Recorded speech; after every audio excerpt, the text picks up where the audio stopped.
I always hated the night shift. Working as a nurse in a small and confined hospital is difficult, but at dawn, everything seems worse. The fluorescent lights blink, the corridors are deserted, and the silence is so heavy that you can almost hear your own blood running in your veins. But what bothered me most were the blackouts. They always happened at the same time, 3:33 in the morning.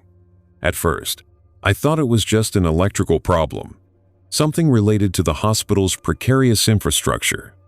But I soon realized that there was something wrong, something that was not just old wiring or spoiled circuit breakers. The first time, I was in the medication room, organizing the remedies for the 4 o'clock round. Suddenly, the lights went out and everything was dark.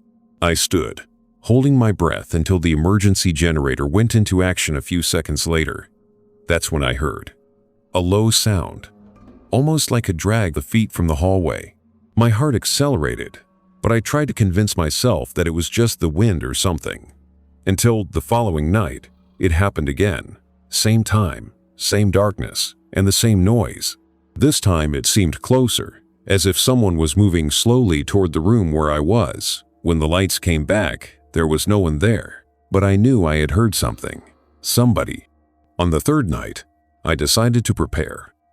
I took a small flashlight and left my cell phone in my pocket, just by precaution. I didn't want to admit, but I was afraid. Fear of the dark, fear of those sounds, fear that something or someone was there waiting. When the clock marked 3:30, my stomach was already in us. I was near the nursing table, trying to look busy, but my attention was all in the hall. And then, like a clock, the lights went out. This time the sound was different. It was like a whisper, but I couldn't understand what was said. It seemed to come from all directions at the same time. I squeezed the flashlight hard, but the battery failed. Only the weak red shine of the emergency lights, which made shadows dance on the walls. That's when I heard the steps. They came toward me, slow and dragged, as if the person was injured or tired. My body froze. I tried to move, but my legs looked like lead. The sound stopped right in front of me, and I swear I felt a cold air pass through me, as if someone had leaned to whisper in my ear. When the lights came back, I was alone, but the feeling that something had been there, so close, did not abandon me. The next morning, I found that the patient in bedroom 214, an elderly man who was hospitalized for pneumonia, had disappeared. No one could explain how he had left the room without being seen. The first thing I did was check the security cameras. The supervisor was reluctant to show me the images, but I insisted. When I finally managed to access the video, my blood fell.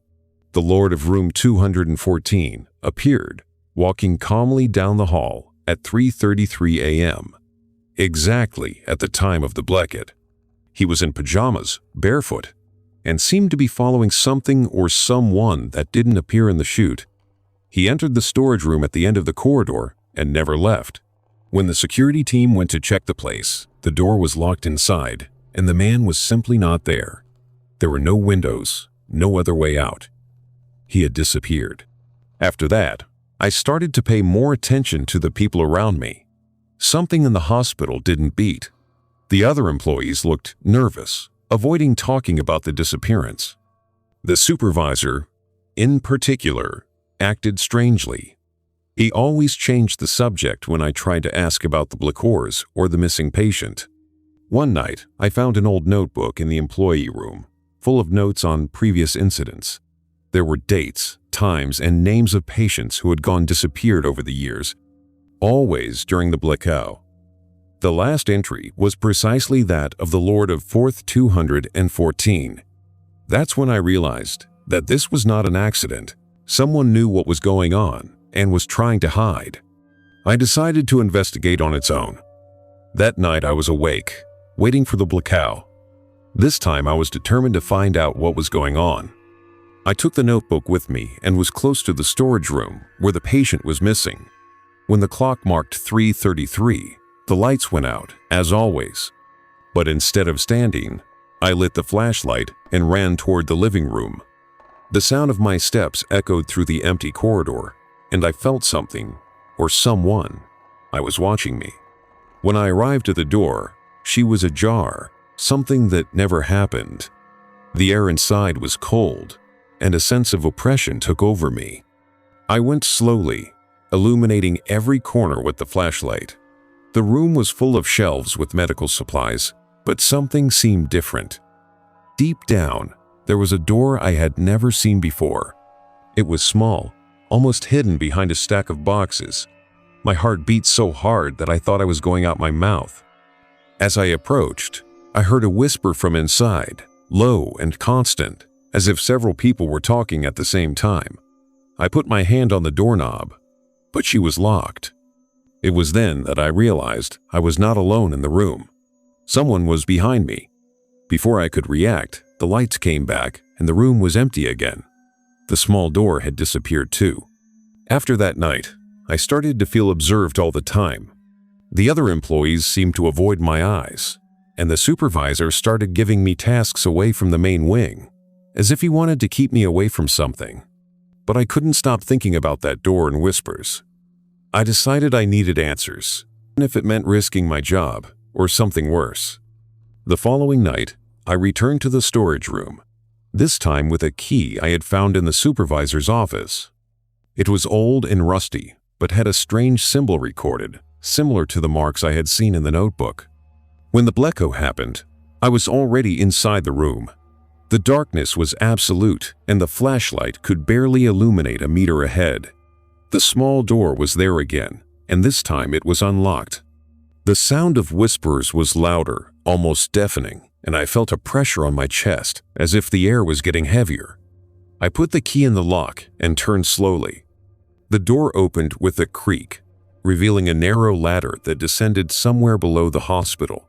The smell was horrible, a mixture of mold and something I couldn't identify. It was then that I heard footsteps behind me. Before I could turn around, something pushed me and I fell down. When I woke up, I was in a place that didn't look part of the hospital. The walls were stone, moist, and covered by a dark substance that I didn't want to play.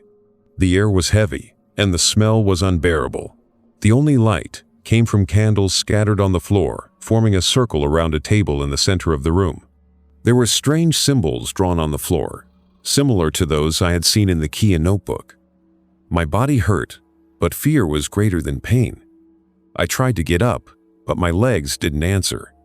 It was then that I saw the figures around me.